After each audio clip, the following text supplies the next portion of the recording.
முதல் வாசகம். இறைவாக்கினர் எசேக்கியேல் எழுதிய நூலிலிருந்து வாசகம். அதிகாரம் 37, திருவசனங்கள் 1 முதல் 14 வரை.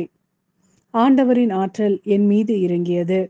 அவர் என்னை தம் ஆவியால் தூக்கி கொண்டு போய் பள்ளத்தாக்கின் நடுவில் நிறுத்தினார். அங்கே எலும்புகள் மிகுதியாய் கிடந்தன. அவர் அவற்றை சுற்றி என்னை நடத்தி சென்றார். அங்கே பள்ளத்தாக்கின் அடியில் மிக பல எலும்புகள் கிடந்தன. அவை மிகவும் உலர்ந்தவையாய் இருந்தன. அவர் என்னிடம், மானிடா, இந்த எலும்புகள் உயிர் பெற முடியுமா என்று கேட்டார்.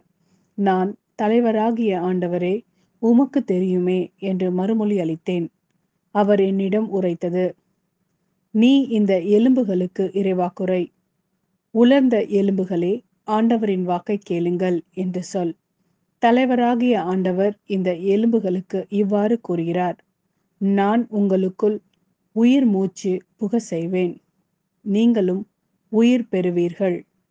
நான் உங்களை நரம்புகளால் தொடுப்பேன். உங்கள் மேல் சதையை பரப்புவேன். உங்களை தோலால் மூடுவேன். பின் உங்களுக்குள் உயிர் மூச்சு புக செய்வேன். நீங்களும் உயிர் பெறுவீர்கள். அப்போது நானே ஆண்டவர் என அறிந்து கொள்வீர்கள். எனவே அவர் எனக்கு கட்டளையிட்டவாறு இறைவாக்குரைத்தேன். உடனே அவர்களுக்குள் உயிர் மூச்சு புகுந்தது. அவர்கள் உயிர் பெற்று காலூன்றி மாபெரும் படைத்திரள் போல் நின்றனர். அவர் மேலும் என்னிடம் கூறியது, மானிடா, இந்த எலும்புகள் இஸ்ரேல் வீட்டார் அனைவரையும் குறிக்கும். அவர்களோ, எங்கள் எலும்புகள் உலர்ந்து போயின, எங்கள் நம்பிக்கை அற்று போய்விட்டது, நாங்கள் துண்டிக்கப்பட்டு விட்டோம் என சொல்கிறார்கள். எனவே இறைவாக்குரைத்து அவர்களிடம் சொல், தலைவராகிய ஆண்டவர் கூறுவது இதுவே, என் மக்களே, இதோ நான் உங்கள் கல்லறைகளை திறக்கப் போகிறேன். உங்களை உங்கள் கல்லறையினின்று மேலே கொண்டு வருவேன்.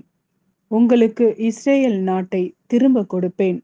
அப்போது என் மக்களே, நான் உங்கள் கல்லறைகளை திறந்து உங்களை அவற்றிலிருந்து வெளிக்கொணருகையில் நானே ஆண்டவர் என்பதை அறிந்து கொள்வீர்கள். என் ஆவியை உங்கள் மீது பொழிவேன். நீங்களும் உயிர் பெறுவீர்கள். நானும் உங்களை உங்கள் சொந்த நாட்டில் குடியமர்த்துவேன். ஆண்டவராகிய நான் உரைத்தேன், நானே இதை செய்வேன் என அப்போது அறிந்து கொள்வீர்கள் என்கிறார் தலைவராகிய ஆண்டவர். இது ஆண்டவரின் அருள்வாக்கு. இறைவா, உமக்கு நன்றி. மத்தேயு எழுதிய நற்செய்தி. அதிகாரம் 22, திருவசனங்கள் 34 முதல் 40 வரை. இயேசு சதுசேயரை வாயடைக்க செய்தார் என்பதை கேள்விப்பட்ட பரிசேயர் ஒன்று கூடி அவரிடம் வந்தனர். அவர்களிடையே இருந்த திருச்சட்ட அறிஞர் ஒருவர் அவரை சோதிக்கும் நோக்கத்துடன், போதகரே, திருச்சட்ட நூலில் தலை சிறந்த கட்டளை எது என்று கேட்டார். அவர், உன் முழு இதயத்தோடும் முழு உள்ளத்தோடும் முழு மனதோடும் உன் ஆண்டவராகிய கடவுளிடம் அன்பு செலுத்து. இதுவே தலை சிறந்த முதன்மையான கட்டளை.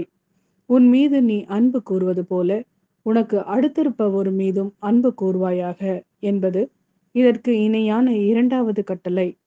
திருச்சட்ட நூலில் முழுமைக்கும் இறைவாக்கு நூல்களுக்கும் இவ்விரு கட்டளைகளே அடிப்படையாக அமைகின்றன என்று பதிலளித்தார்.